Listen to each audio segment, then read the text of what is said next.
Hello and welcome, I am Arumba, thank you for joining me. Let's play some more Big Blue Blob in Europa Universalis IV. I've been thinking a little bit about what I want to do here, and I really want to make this run have the best possible chance, I think, at success. Right now we're building a spy network in Aragon. We can pause that for a moment, and we're going to do something maybe a little different. We're going to switch things up. England's rivaled us, great, it's good for them. Okay. Austria has rivaled us. Castile's fabricating claims on us. Austria, Castile is friends. Yep. They've got rebels still. Brabantine separatists that they can't deal with. I think they're going to have a hard time, and I'm, of course, not going to give them military access, so good luck, losers. Anyway, so here's what we're going to do, though. We're going to cancel our relationship with Bohemia in favor of an alliance with Hungary, because Hungary is rival to the Ottoman. And I think we're going to have to take some land from the Ottomans as well as Muscovy. So our staging ground, the way we make that happen, we could fabricate directly over the Gulf of Taranto onto Epirus. We're also going to go after Venice, but I think that we just immediately do this. So we get it met back. While we do that, I think that we're going to go for our war with Muscovy, and we just have to win. There's no way around it. We just have to beat them. It's essential. Aragon wants access? No. Ha! Silly idiots. Hungary wants access. Sure, you can have access. You at war? What are you doing? Defender against Florence? Yeah, I'll give you access. That's fine with me. Right, so dissolve the alliance with Bohemia, which means that Hungary will now accept an alliance because they were rivaled. They didn't like that. They had rivaled Bohemia. They didn't like that I was allied to them. So now they are willing to accept an alliance offer, and we will be able to bring them into an immediate war against the Ottomans fairly early on, just based on a territorial promise. So we should probably get started fabricating claims on the Ottomans. The Ottomans are on Tech 6. We're on Tech 6, but we're about to be on Tech 7, so we're about to have a tactics advantage. Hopefully, we can time it so that we have a tactics advantage over, what's-his-face, Muscovy as well. Okay, so we're being embargoed by our multiple new rivals. Apparently, I don't have you rivaled. Sorry, embargoed? Oh, you're privateering me. Okay, fun. We have somebody above 80%, the Novgorodian separatists. Good reason to keep an army up there. We're only a couple months away from being able to take tech without actually having a penalty.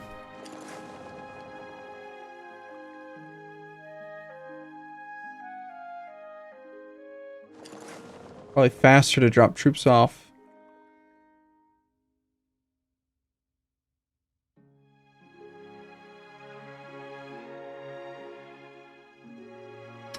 No, we pretty much have to do it here. Right now I'm stockpiling as many troops like right up in the Muscovy border as I can. One thing, there was a good comment on the previous video's episode on the subreddit talking about how we do have to factor in coring time in our timeline. We have 22 years, but we also have to remember that just because you have the provinces at the end, you do still have to factor in that they have to be cored. It's not going to take 3 years, because we do have a minus 25% core creation cost modifier, which does reduce coring time. So that's going to help out quite a bit. But we do need to pay attention to that. It's going to be important to factor that into our planning. So, who else wants to be friends with us? Because right now we're at 5 out of 5. We got military access through Lithuania, which I think we'll hold on to. Military access through Portugal, which we don't need. We've got Galicia, who likes us. Have you been busy fabricating any claims yet? No, of course not. Catalonia, who we were going to just attack straight up as soon as we had enough points, which we do have now. Knowing that you have no army. At least I don't believe you do. Catalonia got 3 troops. Why don't we send down 4 infantry plus these cav.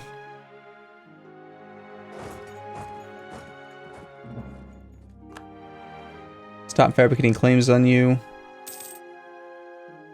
I think we start fabricating on the Ottomans.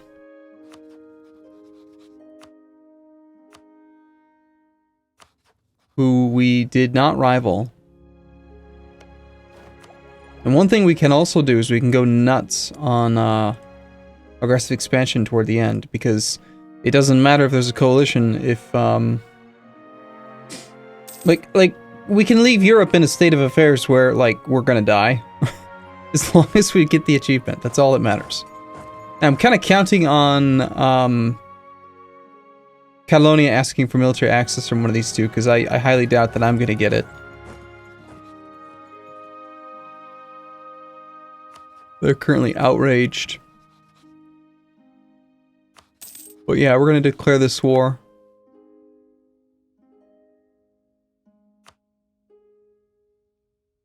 I have a truce with you and good relations. Right, because I released you. I have a 15-year truce. Are you kidding me? God, that's so stupid.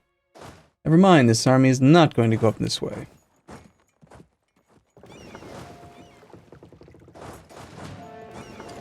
Releasing nations causes a 15-year truce. I need to remember that.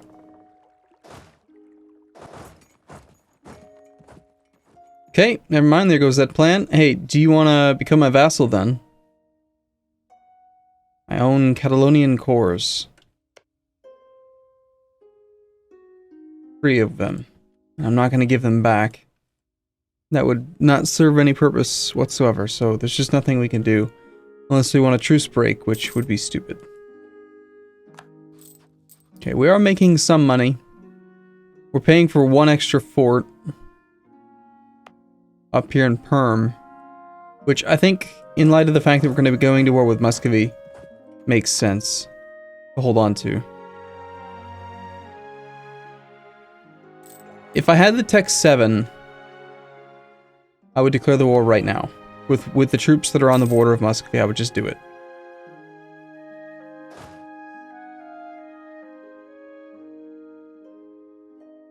Our boats have arrived. Let's make sure we're just sending over infantry. Merc infantry.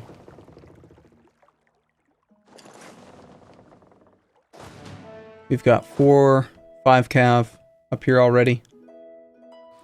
No cannons. We'll want to train a cannon. Autonomy decreased has expired in a number of places. Haven't looked at that in a while.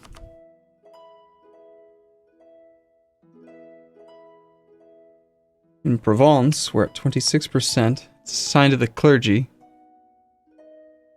It's another thing that I think that spending time looking at this does make sense. Like, I could lower autonomy in Provence, revoke it from the clergy, give lands... I mean, that's 21 development worth of land. And really, this shouldn't be owned by the clergy in the first place. This should be owned by the burghers because of that estuary. I'm gonna go ahead and revoke this from them. It's gonna piss them off. We're just gonna give it to the bourgeoisie. Now, the clergy need land. The land that we can assign them. We can't assign them any of this because it's all territorial cores. I haven't actually made any of that into an estate.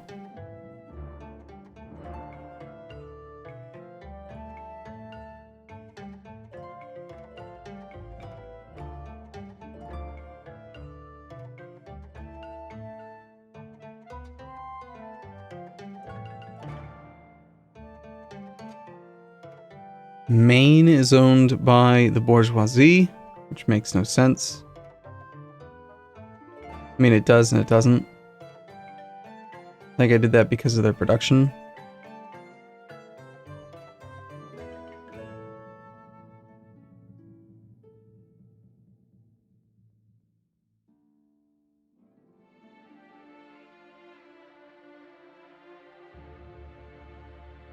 Okay, I'm gonna go ahead and we're gonna turn this into a state. We have room for 2 more states. This gives us 3 more provinces that we can assign.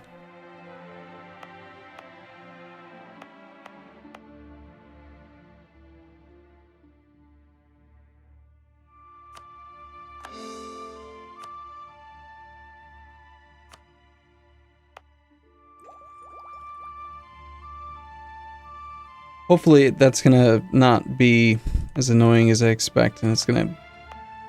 It said 15%. I hate when it does that, when it says 15. Or no, okay, maybe I just read it wrong.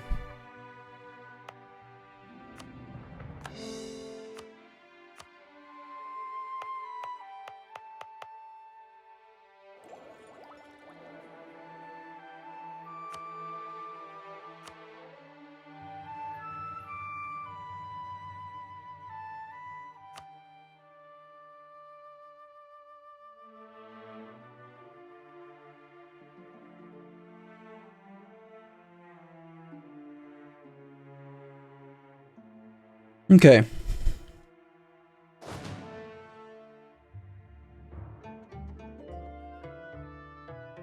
Said we'd start fabricating claims on the Ottomans, and we are. Those transports are coming in the next couple months. That'll help out quite a bit with getting over a lot more troops a lot quicker. Kinda concerned by the amount of extra spare time I'm wasting. I feel like the war with Castile was probably not worthwhile. In hindsight. Parking this many of my troops up north is kind of dangerous as well.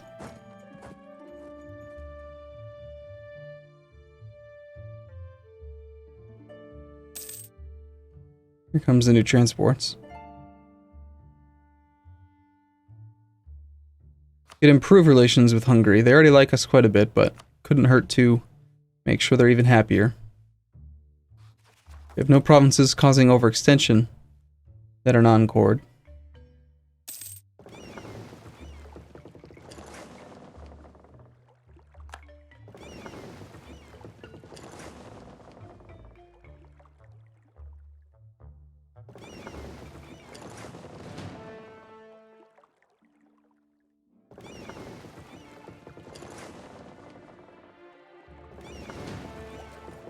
And we're no longer ahead of time, so we take the military tech. I think we immediately start building our only cannon. We're gonna go nuts, actually. We're gonna build 4 cannons. For siege speed.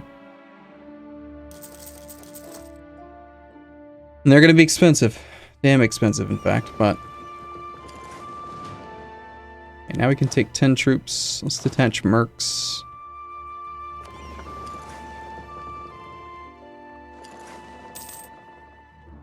So we have a military tech advantage, a sizable Ingermanland revolt, in a horrible position.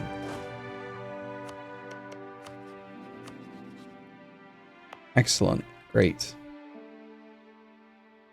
Great, great, great. Possibly, we ignore that, just let the unrest be what it is. They cause some overextension, or not overextension, but they cause some extra years of whatever, but we don't really care. And maybe we get lucky and Muscovy's an idiot and he fights them for us.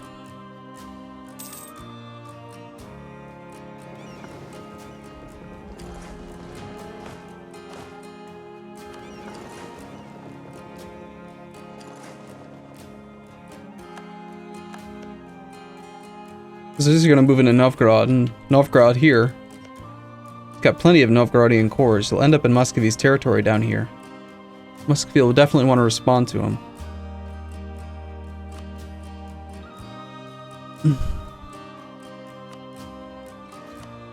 Oh, so disappointing that we only actually have 2 claims. Okay.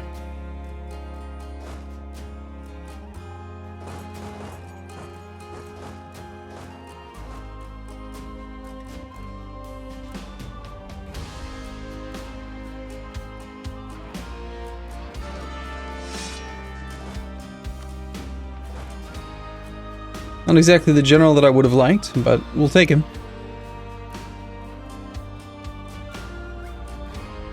The attrition's going to be hopefully not too bad. We're starting our sieges here in the summer, so we should only suffer 1% on our base armies. The castles are going to be brutal no matter what we do.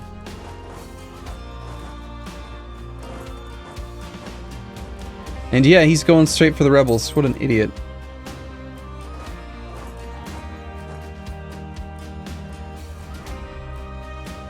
A 2-1 versus a 1-1. We'll take that fight. I think Muscovy's allowed to have crazy huge amounts of,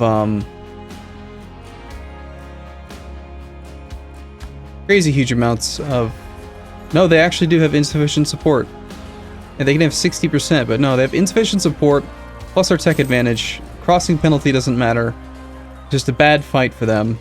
And they're fighting the rebels first, which is just silly. Let's keep our armies adjacent to each other.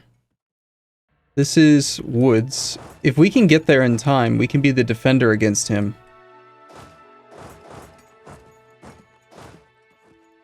We'll be there on the 28th.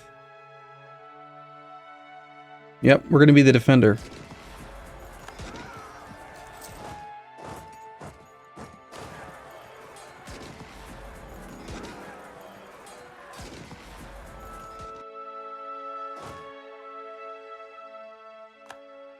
Okay, we should have some more troops up here now.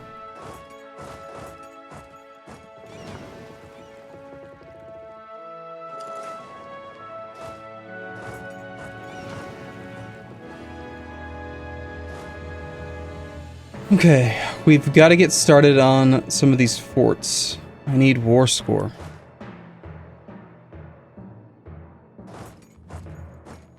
Let's stack wipe that.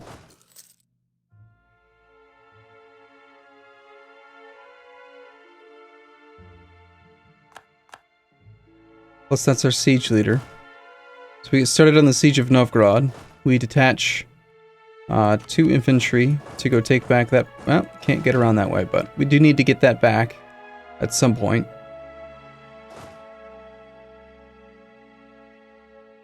That's grasslands.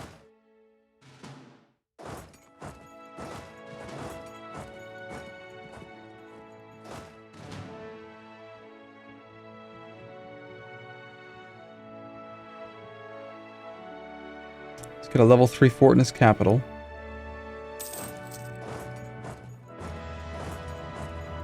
This war needs to go smoothly and fast. This is what needs to happen.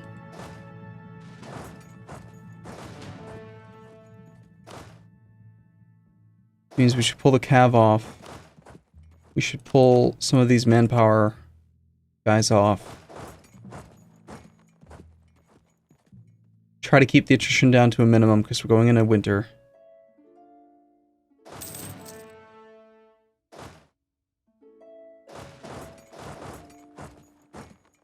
Supplies 19.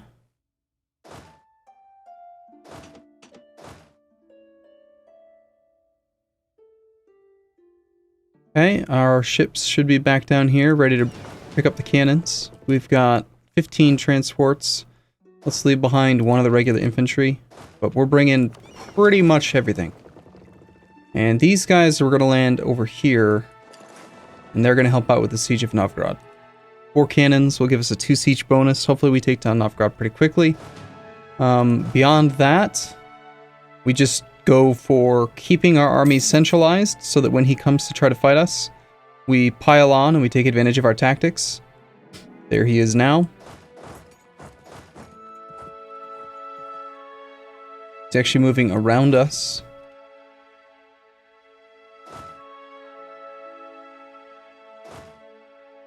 Probably going for one of these 2 provinces. But all we really need to do is just get to Tver and Moskva, take his capital, fight his army one more time. Again, he's got too many cav. I think we want to engage this army in Kargopol. We would arrive on the 16th, so we would be the aggressor into bad territory. That's less than ideal. It's a lot of men. It's 40,000 troops. We need to be the defender.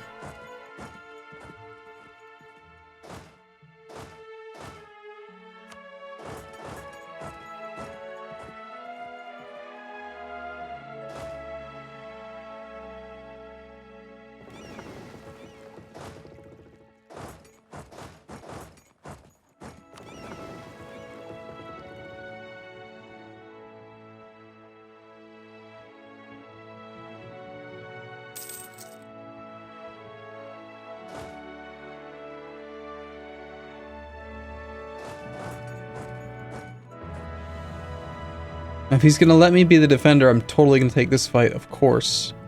He's not going to. He waited until I was locked, then turned around.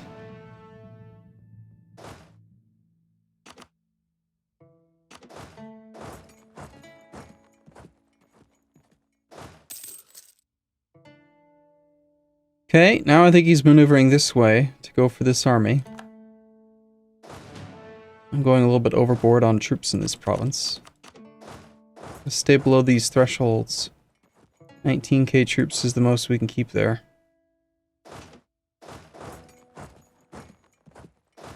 Less so in the winter.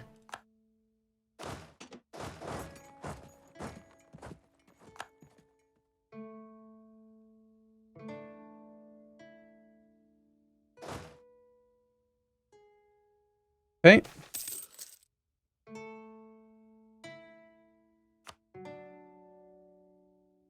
But I love how the AI suffers 5% attrition in his own land because he's paranoid and doesn't know what to do. He's still on Tech 6.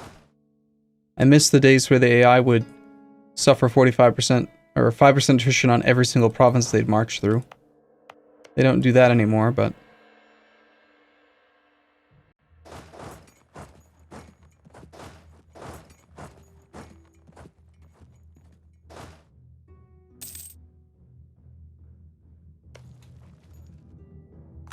Okay, and there's the Siege of Novgorod. Let's work on... Now we gotta take Yaroslav.